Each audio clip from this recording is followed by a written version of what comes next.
Hello everyone, good evening and welcome to future times. आप सभी का फ्यूचर टाइम्स के एप्लीकेशन पे बहुत बहुत स्वागत है। क्या ऑडियो वीडियो सब कुछ क्लियर है ना? कोई इशू तो नहीं है ना? साउंड वगैरह में कोई प्रॉब्लम नहीं है ना? एक बार प्लीज चेक करके मुझे बता दीजिए, ऑडियो वीडियो सब कुछ क्लियर है ना? हाँ भाई, सभी को गुड इवनिंग, सभी को जय हिंद, राम राम, नमस्ते।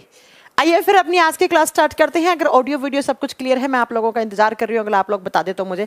मैम एलडीसी में 50 क्वेश्चन आएंगे। बिल्कुल आई नो वेरी वेल कि एलडीसी में, जो राजस्थान एलडीसी की बात कर रहे होंगे आप, उसमें साइंस का बहुत अच्छा खासा वेटेज रहता है। बिल्कुल ठीक है, चलो okay. Good evening okay. Audio video सब कुछ क्लियर है ना? ठीक है, ओके, यस आ चुका है सबका। चलिए फिर अपनी आज की क्लास स्टार्ट करते हैं। कल मैंने एक वीडियो डलवाया था, वो वीडियो आपने देख लिया है? वो मैंने कहा था कि कुछ बच्चे हैं जिनको देखेंगे, कुछ नहीं देखें तो भी काम चल जाएगा। बता दिया था कि कौन से बच्चों को देखना है, कौन से को नहीं देखना है। All clear? चलिए, तो हमने सर्कुलेटरी सिस्टम में ह्यूमन हार्ट कंप्लीट कर लिया था। मानव का हृदय, ह्यूमन हार्ट हमने कंप्लीट कर लिया था। हार्ट क्या होता है, कैसा ऑर्गन होता है, किसके हार्ट में कितने चैम्बर होते हैं? हमारे हार्ट में 4 चैम्बर होते हैं। किस चैम्बर में प्योर ब्लड रहता है, किस में इम्प्योर रहता है? ब्लड वेसल्स क्या होती हैं, आर्टरीज क्या होती हैं, वेन्स क्या होती हैं, कौन सी आर्टरी में इम्प्योर ब्लड रहता है, कौन से में प्योर रहता है? ब्लड प्रेशर क्या होता है? 120 का मतलब क्या होता है, 80 का मतलब क्या होता है? उसके बाद हमने ये भी पढ़ लिया था बच्चा कि जो आपका कार्डियक अरेस्ट कैसे आता है, हार्ट में वॉल्व कितने होते हैं, ये सारी चीजें XYZ। फिर एक मैंने वीडियो भी डलवा दिया आपके बैच में। अगर आपको वो पढ़ना है तो आप पढ़ सकते हैं। अगर आप आरएस या फिर पीसीएस के एग्जाम की तैयारी कर रहे हैं तो पढ़ सकते हैं। एसएससी रेलवे की तैयारी कर रहे हैं तो आप उसे स्किप भी कर सकते हैं। अब आइए अपना अगला, मैंने कहा था सर्कुलेटरी सिस्टम के अंदर ह्यूमन हार्ट पढ़ने के बाद हम ह्यूमन ब्लड स्टार्ट करेंगे। ह्यूमन ब्लड जिसे हम क्या कहते हैं, आप कहेंगे बच्चा ह्यूमन ब्लड, मानव रक्त, मानव का रक्त, मानव का खून। अच्छा, इसे रक्त बोलिए, इसे हिंदी में रुधिर बोलिए, या आम भाषा में जैसे हम खून बोलते हैं तो आप खून भी बोल सकते हैं। ह्यूमन ब्लड, देखो मैंने बोर्ड पे क्या लिखा, ह्यूमन ब्लड। अब खून तो सब में है ना, गाय भैंस घोड़ा बकरी जानवर सब में खून है। अब हमें सबका खून नहीं पढ़ना है, हमारे सिलेबस में हमारा ब्लड है, तो मैंने इसलिए बोर्ड पे लिखा है ह्यूमन ब्लड, मानव का रक्त। अब हम इस ब्लड को, ह्यूमन ब्लड को 2 पार्ट में पढ़ने वाले हैं। एक, ह्यूमन ब्लड होता क्या है, उसके अंदर कौन कौन सी सेल्स होती हैं, आरबीसी क्या होती हैं, डब्ल्यूबीसी, प्लेटलेट्स, एक्सेट्रा एक्सेट्रा।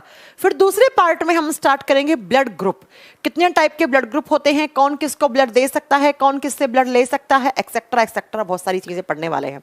कम से कम हमें लगेंगी 6 से 7 क्लास इस चैप्टर को करने में, ह्यूमन ब्लड को। लेकिन जब आप इसे पढ़ोगे तो ये एक ऐसा चैप्टर है जो हर एग्जाम में क्वेश्चन देता ही देता है। हर एग्जाम में, वनडे एग्जाम में ह्यूमन ब्लड से क्वेश्चन आते ही आते हैं। कैसे आते हैं सब मैं बता दूंगी, जैसा मैंने ह्यूमन हार्ट में बताया था ठीक वैसे ही, है ना। अब बात करते हैं बच्चा ह्यूमन ब्लड के बारे में। सबसे पहले ह्यूमन ब्लड के बारे में स्टडी करना, जैसे मैंने पढ़ाया था कि ह्यूमन हार्ट के बारे में स्टडी करना क्या कहलाता है, ठीक वैसे ही अगर आप ह्यूमन ब्लड के बारे में डिटेल में स्टडी करते हो तो वो बायोलॉजी का कौन सा ब्रांच बनता है, तो उस ब्रांच को कहा जाता है haematology. To study about human blood, मानव के रक्त या मानव के खून के बारे में स्टडी करना हेमेटोलॉजी कहलाता है। तो आप हिंदी में भी लिख सकते हो कि ब्लड के बारे में स्टडी करना हेमेटोलॉजी कहलाता है। और वो स्पेशलिस्ट, वो डॉक्टर जो ब्लड में स्पेशलिस्ट होते हैं, अगर आपके, भगवान ना करे ऐसा कभी हो, आपके ब्लड में कोई इन्फेक्शन हो गया है, खून खराब हो गया है, तो आप जिन डॉक्टर के जाओगे उनको हेमेटोलॉजिस्ट कहते हैं हम। तो ब्लड के बारे में डिटेल में पढ़ना हेमेटोलॉजी, मतलब वो ब्रांच जिसके अंदर हम ब्लड के बारे में पढ़ते हैं उसे हेमेटोलॉजी कहते हैं। अगली बात जो आती है, ब्लड क्या होता है। हम मानते हैं ब्लड को एक कनेक्टिव टिश्यू। हमारा जो ब्लड है उसको कनेक्टिव टिश्यू कहा जाता है। हिंदी में कहा जाता है बच्चा संयोजी उत्तक।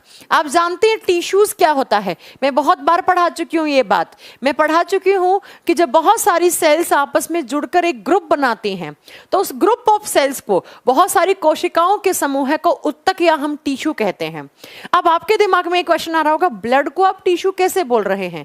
बच्चा, हमारे ब्लड में भी बहुत सारे टाइप की सेल्स होती हैं, जैसे आरबीसी हैं, जैसे डब्ल्यूबीसी हैं, जैसे प्लेटलेट्स हैं, एक्सेट्रा एक्सेट्रा। आपने कभी ना कभी सुना होगा। तो ये आरबीसी, डब्ल्यूबीसी, प्लेटलेट्स, ये सब क्या होती हैं? ये होती हैं ब्लड सेल्स, ये होती हैं रक्त कोशिकाएं। और जब बहुत सारी ब्लड सेल्स होती हैं तो सेल्स के ग्रुप को ही हम क्या कहते हैं? टिश्यू कहते हैं।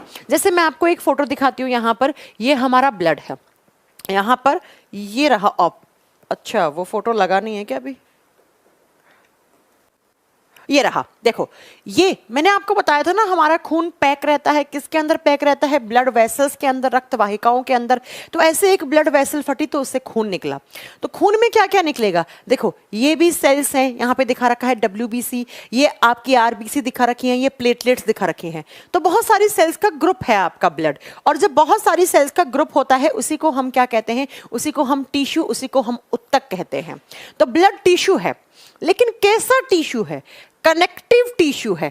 कनेक्टिव टिश्यू का मतलब क्या होता है? संयोजी उत्तक का मतलब क्या होता है? हमारे बॉडी में कुछ ऐसे टिश्यूज होते हैं जो किसी ना किसी चीज को कनेक्ट करने का काम करते हैं, और ऐसे टिश्यूज को हम कनेक्टिव टिश्यू या संयोजी उत्तक कहते हैं।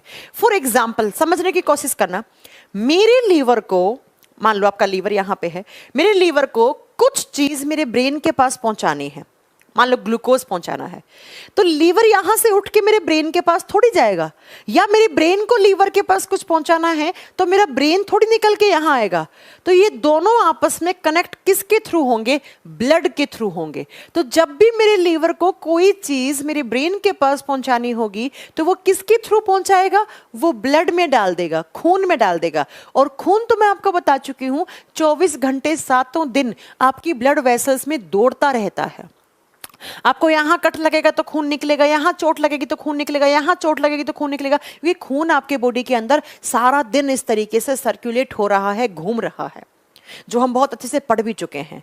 तो बच्चा, मैं ये बताना चाह रही हूं कि आपस में ऑर्गन्स को कनेक्ट करने का काम करता है ब्लड, कि जब भी किसी एक ऑर्गन को अपना कोई मैसेज ट्रांसफर करना है, अपनी कोई चीज ट्रांसफर करनी है किसी दूसरे ऑर्गन के पास, किसी अन्य अंग के पास, तो वो किसके थ्रू? तो वो ब्लड के अंदर डाल देगा। तो ब्लड क्या करता है? उन ऑर्गन्स को आपस में कनेक्ट करने का काम करता है। तो ऐसे टिश्यूज को हम कनेक्टिव टिश्यू कहते हैं, जो हमारे बॉडी में ऑर्गन्स को आपस में कनेक्ट करने का काम करते हैं, उसको कनेक्टिव टिश्यू कहते हैं। अब ब्लड कैसा कनेक्टिव टिश्यू है? तो ब्लड कौन सी स्टेट में होता है? लिक्विड स्टेट में होता है। इसलिए आपको बुक्स में लिखा हुआ मिलेगा कि रक्त एक तरल संयोजी उत्तक है। Blood is a liquid connective tissue.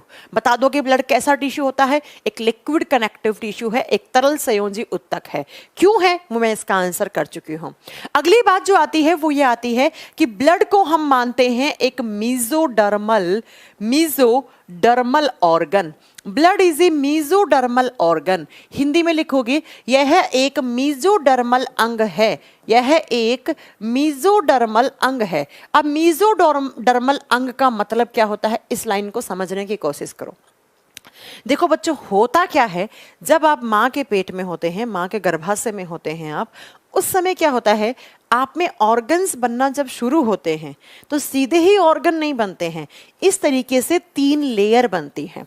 पहले इनको बोलते हैं, इन लेयर को बोलते हैं जर्म लेयर। ये जो लेयर बनती है ना, इनको बोलते हैं जर्म लेयर। और इन्हीं लेयर से, इन्हीं परतों से आगे चलकर आपके सारे ऑर्गन्स बनते हैं।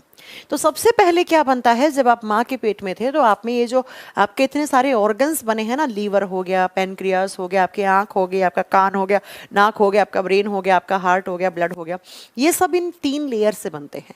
जो सबसे बाहर लेयर होती है इसको बोलते हैं एक्टोडर्म लेयर। इसे क्या बोलते हैं हम? एक्टोडर्म। सेम नाम हिंदी में है एक्टोडर्म। और ये सब बीच में होती है, सेंटर में होती है, इसे कहते हैं मीजोडर्म लेयर। हिंदी में सेम नाम है मीजोडर्म। और जो सबसे अंदर होती है उसको कहा जाता है एंडोडर्म लेयर। और इन्हीं 3 लेयर से आगे चलकर आपके टिश्यूज और ऑर्गन्स बनना शुरू हो जाते हैं। तो मैंने क्या कहा कि जब आप माँ के गर्भाशय में हैं तो उस समय जब आप में ऑर्गन्स बनना शुरू हुए थे तो ऑर्गन्स नहीं, पहले 3 लेयर बनती हैं, पहले 3 परत बनती हैं। सबसे बाहर वाली परत है आउटर, उसको एक्टोडर्म कहते हैं।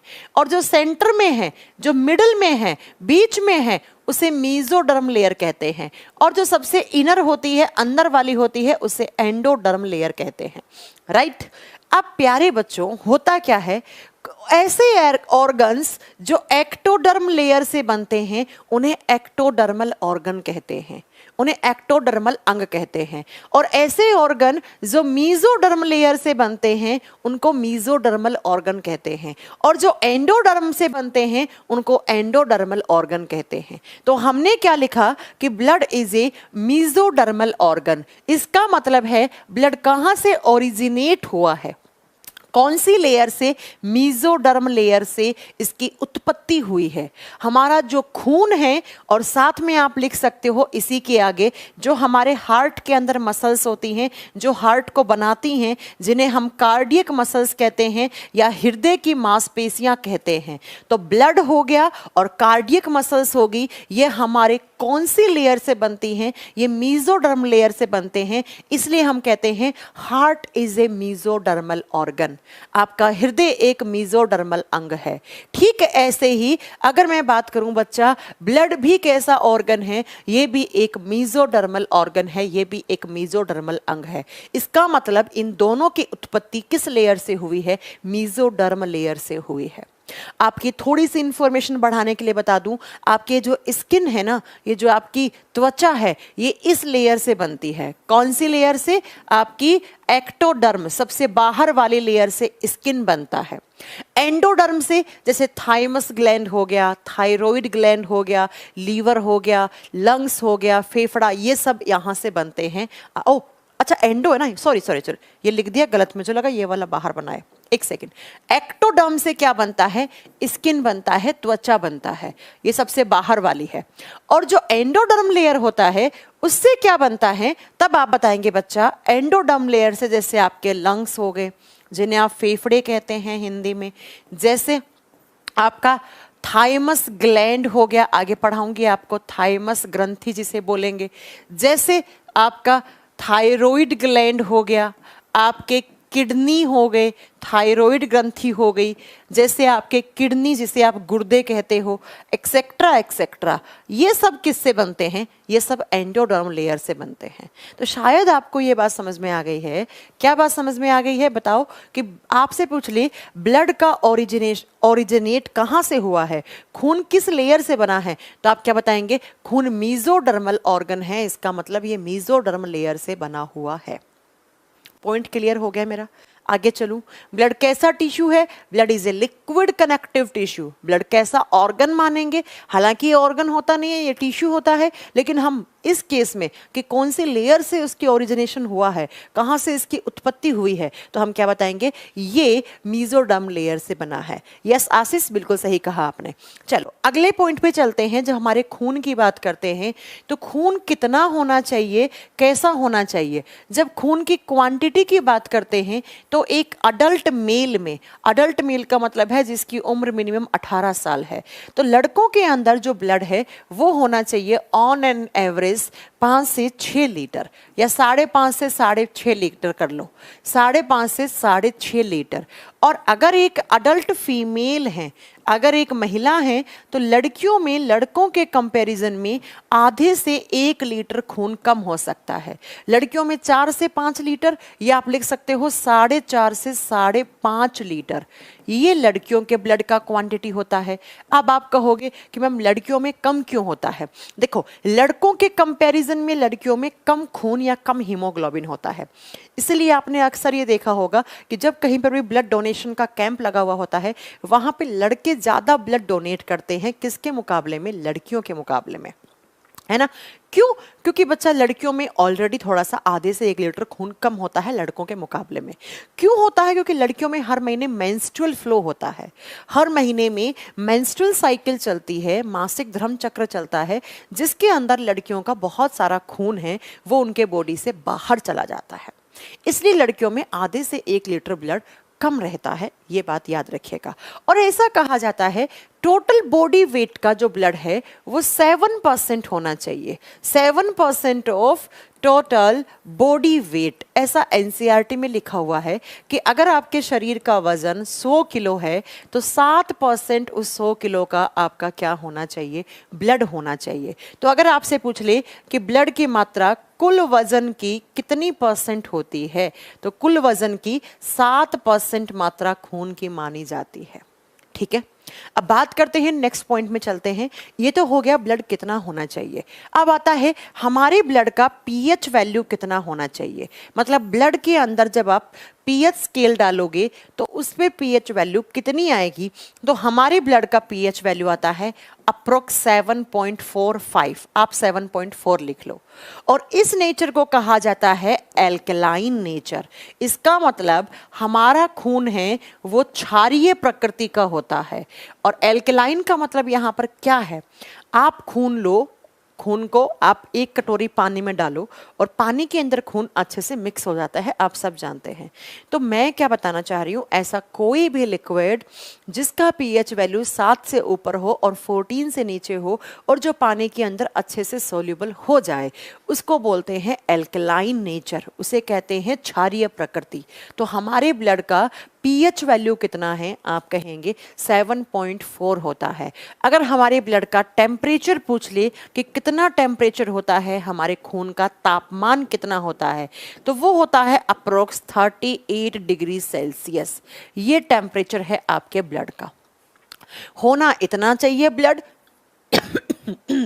लड़कों में इतना होता है, लड़कियों में इतना होता है। ब्लड का नेचर क्या है, इसकी प्रकृति क्या है, तो ये बेसिक नेचर का है। आप जानते हैं जब पीएच वैल्यू 7 से ऊपर और 14 से नीचे आती है उसे हम बेसिक या क्षारीय कहते हैं। और एल्कलाइन शब्द क्यों यूज किया है, क्योंकि एक तो वो बेसिक नेचर का है और वो पानी में सोल्यूबल है, खून पानी के अंदर घुल जाता है, इसलिए हम इसे एल्कलाइन नेचर का मानते हैं। राइट, हाँ। नेक्स्ट पॉइंट पे चलते हैं। अगला पॉइंट क्या, जब ब्लड की बात करते हैं कि ब्लड का फॉर्मेशन कहाँ होता है, कहाँ बनता है खून। मैम ये जो 5 से 6 लीटर आया है ये कहाँ से बनकर आया है, इसका फॉर्मेशन होता कहाँ है, कहाँ से बन के आया है आपका ये खून, खून का निर्माण कहाँ से होता है। जब ब्लड के फॉर्मेशन की बात करते हैं तो ब्लड बनता है बोन मैरो में। कहाँ पे बनता है बच्चा खून, बोन मैरो में बनता है। और बोन मैरो को क्या कहते हैं हिंदी में, अस्थि मज्जा कहते हैं। बोन मैरोज के अंदर आपका खून बनता है। अब ये बोन मैरो क्या होती है, ध्यान से सुनो। एक लंबी सी हड्डी है, इस तरीके से हड्डियां अंदर से खोखली होती हैं, कभी अगर आपने देखा हो तो। एक लंबा सा हड्डी है, इस तरीके से हड्डियां होती हैं। हमारे शरीर में 206 हड्डी होती है, ठीक है। तो 206 हड्डियों में क्या होती हैं, जो लंबी लंबी हड्डियां होती हैं उनके अंदर खाली जगह पड़ी हुई होती है, एक खोखला पार्ट पड़ा हुआ होता है। और उसी खोखले पार्ट को, इस हिस्से को कहते हैं हम बोन मैरो। इसे क्या कहते हैं, अस्थि मज्जा कहते हैं। अब बच्चा ये बोन मैरो पूरी की पूरी 206 हड्डियों में नहीं होता है। अब एक बात बताओ, इस उंगली में 3 हड्डी है, इतनी छोटी छोटी हड्डी है, तो इनमें बोन मैरो कहाँ से होगा। बोन मैरो होता है हमेशा लंबी हड्डियों में। जैसे इस हड्डी में बोन मैरो है, इसमें बोन मैरो है, इसमें बोन मैरो है, आपकी रीढ़ की हड्डियों में बोन मैरो है, आपकी थाई जांग की हड्डियों में, पाँव की हड्डियों में, इनमें बोन मैरो है। अब तुम कहो इस उंगली की हड्डी में खून बन रहा है, तो ये तो थोड़ी ऐसी बात है ना, उठपटांग सी बात है। बोन मैरो होता है हमेशा लंबी लंबी हड्डियों के बीच में जो खोखला पार्ट पड़ा है, उसे बोन मैरो या अस्थि मज्जा कहा जाता है। और यहीं पे बनता है आपका ब्लड। अब इसका मतलब क्या है, खून के अंदर जितनी भी सारी चीजें होंगी, चाहे वो आरबीसी हो, चाहे वो डब्ल्यूबीसी हो, चाहे वो प्लेटलेट्स हो, चाहे वो प्लाज्मा हो, सब कुछ कहाँ बनता है, इसी बोन मैरो के अंदर बनता है, इसी अस्थि मज्जा के अंदर बनता है। राइट, आरबीसी कहाँ बनी, यहीं पर। अब आप कहोगे मैम हड्डियों से बनकर खून बाहर कैसे आता है, तो इस बात को सुन लीजिएगा। हड्डियां जो होती हैं वो पोरस होती हैं, ऐसे हड्डियों में छेद होते हैं छोटे छोटे, और उन्हीं छेद से फिर खून निकल के बाहर की तरफ आ जाता है।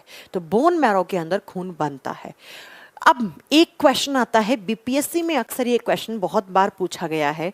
जब एक बच्चा माँ के इम्ब्रियो में है, मतलब इम्ब्रियो है बच्चा, मतलब कहने का मतलब माँ के वोम्ब में है, जब वो भ्रूण है बच्चा, तो बच्चा भ्रूण या चाइल्ड पूछ ले आपसे कि एक छोटे बच्चा या जो कोई इम्ब्रियो है उसके अंदर खून कहाँ बनता है। देखो छोटा सा बच्चा, आपने देखा होगा इतना छोटा सा बच्चा होता है जिसका जन्म होता है, और बच्चे की हड्डियाँ बहुत पतली होती हैं, बहुत कमजोर होती हैं। फिर वो धीरे धीरे जब बड़ा होता है बच्चा, तब जाकर उसकी हड्डियां लंबी होती हैं। अब बच्चे के पाँव इतने छोटे छोटे होते हैं। अब उसमें कहाँ से हड्डियां ढंग से होंगी? तो बच्चा जब छोटा होता है या जब बच्चा माँ के पेट में है, जिसको हम एम्ब्रियो कहते हैं, भ्रूण कहते हैं, तो उस कंडीशन में उस बच्चे में ब्लड कहाँ बनता है? तब आप कहना कि जब बच्चे के अंदर प्रॉपर तरीके से हड्डियां बनी नहीं हैं, प्रॉपर तरीके से बोन मैरो बना नहीं है, उस समय उस बच्चे के अंदर जो ब्लड है वो उसके लीवर में बनता है, वो उसके यकृत में बनता है। कहाँ पे बनता है? उसके लीवर में बनता है। तो क्वेश्चन कैसे आएगा? In embryonic condition blood formation take place in which organ? जब कोई छोटा बच्चा है या छोटा कोई एम्ब्रियो है, भ्रूण है जो माँ के पेट में है, उस समय उस बच्चे के अंदर खून कहाँ बनता है? जब उसमें बोन मैरो ढंग से नहीं बनी है, तब उसमें खून बनता है उसके लीवर में। कहाँ पर? उसके लीवर में, उसके यकृत में बनता है। ये बहुत अच्छा क्वेश्चन है, इसको साइड में या आप नोट बनाकर या कैसे भी आप लिख सकते हैं, राइट। लेकिन जैसे जैसे वो बच्चा बड़ा होगा धीरे धीरे, तो उसमें हड्डियां बड़ी होती जाएंगी, फिर हड्डियों के बीच में खोखला पार्ट बनता जाएगा और उसी खोखले पार्ट में उसका खून बनता जाएगा। जैसे अभी मैं हमारी बात करूं तो हम लोगों में खून कहाँ बन रहा है? हम लोगों में खून हमारी बोन मैरो में, हमारी अस्थि मज्जा में बन रहा है। ठीक है, चलो आगे चलते हैं। अब नेक्स्ट बात आती है, वो आती है कि हमारे खून का कलर कैसा होता है। तो हमारा खून कलर में कैसा दिखता है? लाल दिखता है। सबका खून रेड है, ऐसा कोई भाई बंधु नहीं है जिसका खून काला है, पीला है, गुलाबी है, कैसा पिंक है ना? ऐसा तो नहीं है ना, सबका खून लाल होता है। हम किसी के खून को देख के ये नहीं बता सकते हैं कि ये इसका खून है, ये इसका खून है, ये हिंदू है, ये मुस्लिम है, सिख है, ईसाई है। हम सब, भगवान ने हमें जब बनाया था तो हमें एक बना के भेजा था। फिर धरती के ऊपर आने के बाद हम सब लोगों में ये हिंदू है, ये मुस्लिम है, ये सिख है, ईसाई है, मानटू साव, ओके बच्चा क्या कह रहे हैं? तो हमारा खून लाल कलर का होता है। और मैंने कहा जब जब हमारे बॉडी में कोई भी कलर होता है तो कलर के पीछे रिस्पॉन्सिबल कौन होते हैं? पिगमेंट्स होते हैं। तो हमारे खून का जो लाल कलर है वो भी कौन देते हैं? पिगमेंट्स, वर्णक देते हैं। और हमारे खून के अंदर एक पिगमेंट होता है जिसे आप हीमोग्लोबिन के नाम से जानते हैं। किसके नाम से जानते हैं हम? हीमोग्लोबिन के नाम से। तो हमारे खून के अंदर रेड कलर वाला पिगमेंट होता है जिसे हम हीमोग्लोबिन कहते हैं। इसी हीमोग्लोबिन के कारण आपका खून किस कलर का होता है? आपका खून लाल कलर का होता है, नीले रंग का होता है। और ये सबके खून में होता है, इसीलिए सबका खून लाल दिखेगा। किसी का भी खून का कोई भी कलर नहीं दिखेगा, राइट। तो हमारे खून का लाल रंग हीमोग्लोबिन के कारण होता है। अब आपके दिमाग में क्वेश्चन आना चाहिए था, हीमोग्लोबिन में ऐसा क्या होता है जो लाल कलर दे देता है खून को? हीमोग्लोबिन में ऐसा क्या होता है जो लाल कलर दे देता है? तो बच्चा, हीमोग्लोबिन में जो हिम होता है ना, ये होती है एक आयरन कंपाउंड। आपने सुना होगा हमारे खून में आयरन होता है, लोहा होता है। ये जो हिम है ना, ये क्या होता है बच्चा? ये एक आयरन कंपाउंड है, ये एक लोहे से बना हुआ यौगिक है। ये इसके अंदर, हमारे खून के अंदर आयरन होता है।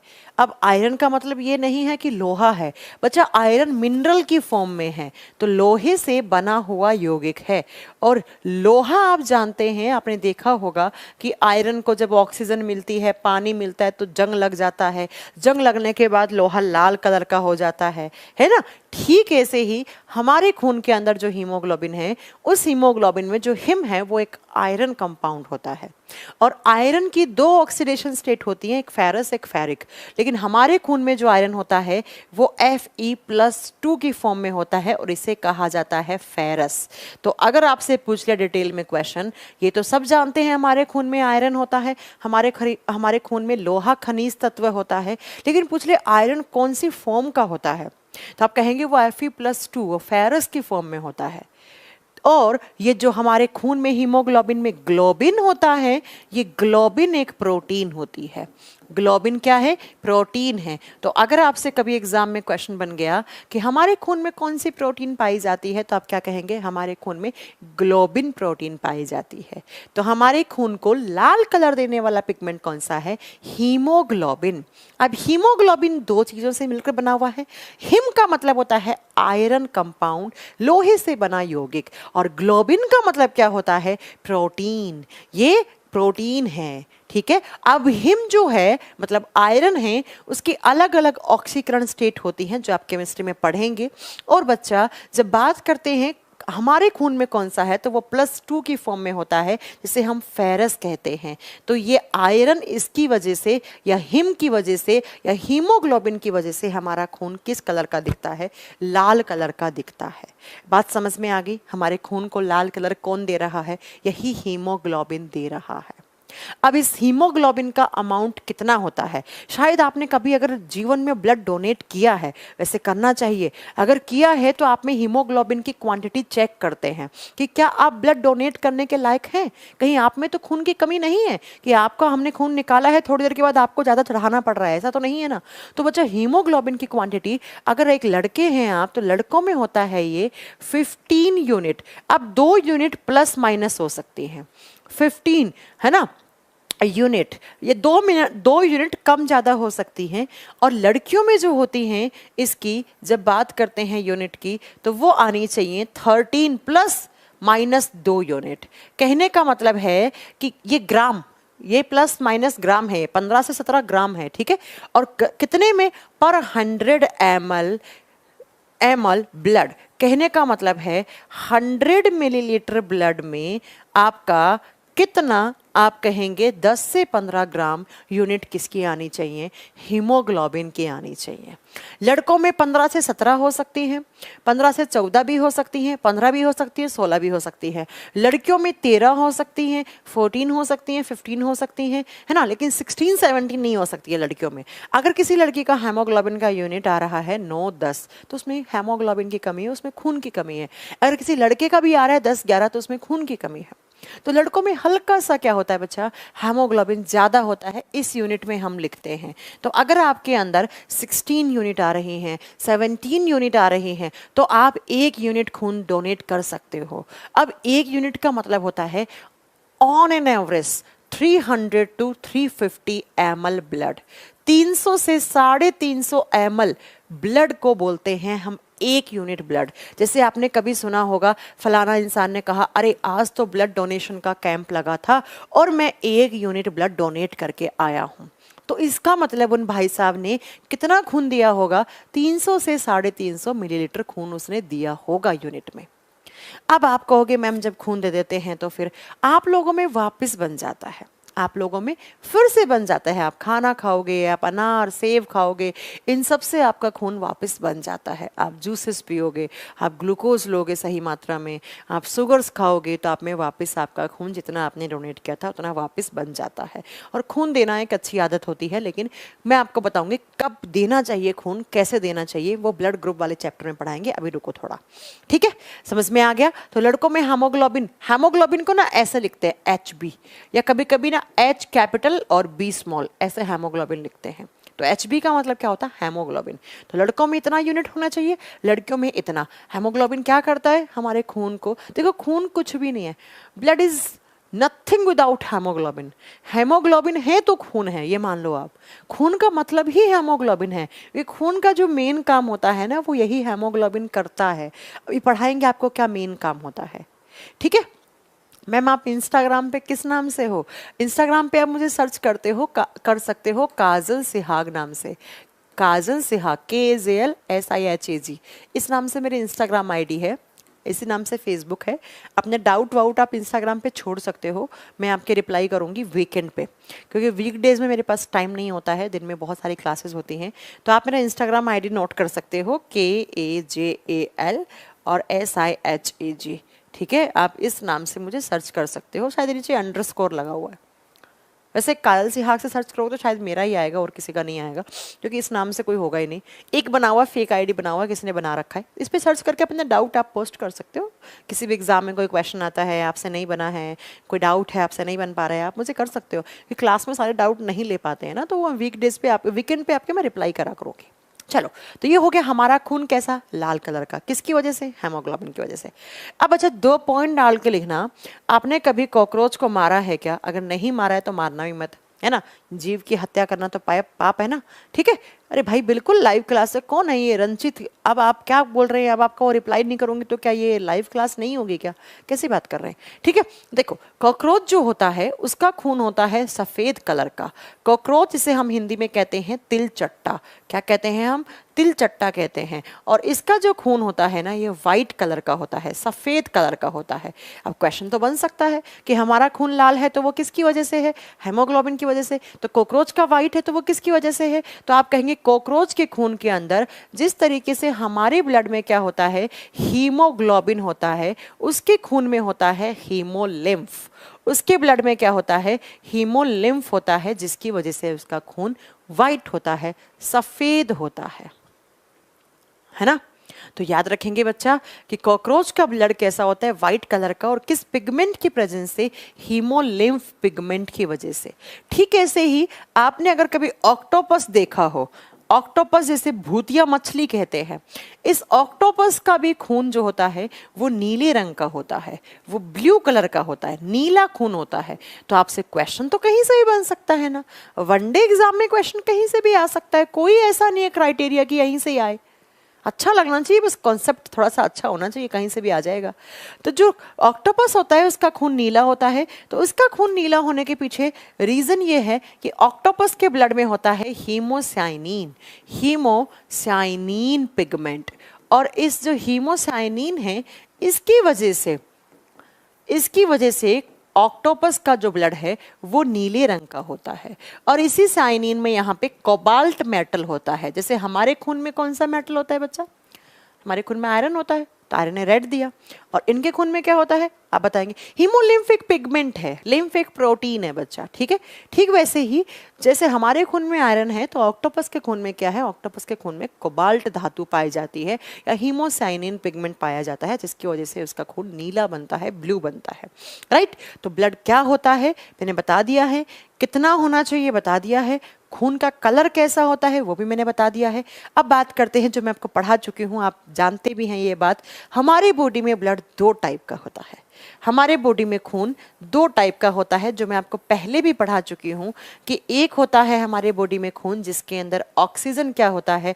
ज़्यादा, और जो अदर गैसेस होती हैं, for example carbon dioxide and all, वो कम होती हैं। उस ब्लड को हम क्या कहते हैं? उसे हम प्योर ब्लड कहते हैं, उसे हम शुद्ध रुधिर कहते हैं। वो प्योर है। प्योर किसकी प्रेजेंस से हुआ है? वो ऑक्सीजन की प्रेजेंस से प्योर हुआ है। और ये कौन सी ब्लड वेसल्स में रहता है? ये घूमता रहता है हमारे बॉडी में आर्टरीज में, ये धमनियों में घूमता रहता है। पढ़ा था ना हमने, याद है ना? याद है ना ये बात कि हमारे बॉडी में दो टाइप का खून होता है, प्योर एंड इम्प्योर। प्योर का मतलब क्या है? जिसके अंदर ऑक्सीजन ज्यादा है, CO2 या अदर गैसेस कम है। दूसरा आप बताएंगे बच्चा, पिंक खून किसी का नहीं होता है। ये कौन सी लड़की आई है जो पिंक है? रवि कह रहे हैं पिंक खून किसी का नहीं होता है। दूसरी तरफ होता है हमारे बॉडी में ऐसा खून जिसके अंदर CO2 ज्यादा होता है और ऑक्सीजन कम होता है। उस खून को कहते हैं हम इम्प्योर ब्लड। उसे क्या कहते हैं हम? इम्प्योर ब्लड कहते हैं, उसे अशुद्ध रुधिर कहते हैं, इम्प्योर है वो। और ये किस में रहता है? ये घूमता रहता है हमारी वेन्स में, हमारी सिराओं में। किसके अंदर? वेन्स, जो ब्लड वेसल्स होती हैं, जो हमारी वेन्स होती हैं, उनके अंदर घूमता रहता है। तो ये दो टाइप का खून होता है आपके बॉडी में, एक प्योर एंड एक इम्प्योर। प्योर का मतलब क्या है और इम्प्योर का मतलब क्या है, ये बात मैंने आपको बता दी है। ठीक है, तो ब्लड कहाँ बनता है, कितना होना चाहिए, किस कलर का होता है? दो टाइप का होता है हमारे बॉडी में, प्योर ये वाला है, इम्प्योर ये वाला है। प्योर इन ब्लड वेसल्स में रहता है। आप जानते हैं हमारा circulatory system closed circulatory system होता है, बंद परिसंचरण तंत्र होता है। तो हमारा खून हमेशा नसों में दौड़ता है, हमारा खून हमेशा ब्लड वेसल्स के अंदर ट्रांसफर होता रहता है, दौड़ता रहता है। ठीक है, और बच्चा ब्लड वेसल्स में प्योर रहेगा वो आर्टरीज हैं, इम्प्योर रहेगा उसे वेन्स कहते हैं। अब चलते हैं ब्लड में होता क्या क्या है। अभी तक तो हमने सिर्फ ये पढ़ा कि खून बनता कहाँ है, कितना होता है। अब ब्लड के अंदर होता क्या क्या है, कंपोनेंट्स क्या हैं। तो ये आपकी एक ब्लड वेसल है, अगर ये कटेगी तो आपका खून निकलेगा। खून में ये सब चीजें निकलेंगे, दिख रही है ना ये सारी, ये सब आपके खून के अंदर हैं। तो अगर कभी भी आपको चोट लगती है, आपकी ब्लड वेसल्स फट जाती है कहीं से भी, तो आपकी ब्लड वेसल्स के फटने से क्या होता है, खून निकलता है और खून में क्या क्या होता है, कंपोनेंट्स ऑफ ब्लड, खून के घटक क्या क्या होगा आपके खून के अंदर। तो खून में दो टाइप की चीजें होती हैं, खून में क्या होती हैं, दो टाइप की चीजें होती हैं। कौन कौन सी, एक होता है ब्लड के अंदर, ब्लड का लिक्विड पार्ट, हमारे खून के अंदर एक होता है ब्लड का लिक्विड पार्ट जिसे कहते हैं हम तरल भाग, जिसकी वजह से आपका खून जो है वो लिक्विड है। आप जानते हैं खून को अगर निकालोगे तो बाहर फर्श पे डालोगे तो फर्श पे फैल जाएगा, क्योंकि वो कौन सी स्टेट में है, कौन सी अवस्था में है, क्योंकि वो बच्चा लिक्विड स्टेट में है। और दूसरी तरफ आता है ब्लड का सॉलिड पार्ट, ब्लड का सॉलिड पार्ट जिसे कहेंगे ठोस भाग। और ब्लड का जो सॉलिड पार्ट है ना बच्चा, उसी को नाम देते हैं हम ब्लड सेल्स, रक्त कोशिकाएं या खून वाली कोशिकाएं या रक्त कोशिकाएं। तो हमारे ब्लड में दो टाइप का चीज हो गया बच्चा, एक ब्लड का लिक्विड पार्ट, एक ब्लड का सॉलिड पार्ट। लिक्विड पार्ट जो लिक्विडिटी देता है आपके ब्लड को, और ब्लड का जो सॉलिड वाला पार्ट होता है उसे हम ब्लड सेल्स का नाम देते हैं। और मेरी क्लास बफरिंग होने लग गई है, 1 मिनट रुकिएगा, शायद बाहर बारिश स्टार्ट हो गई है, बारिश में इनसे ही इंटरनेट का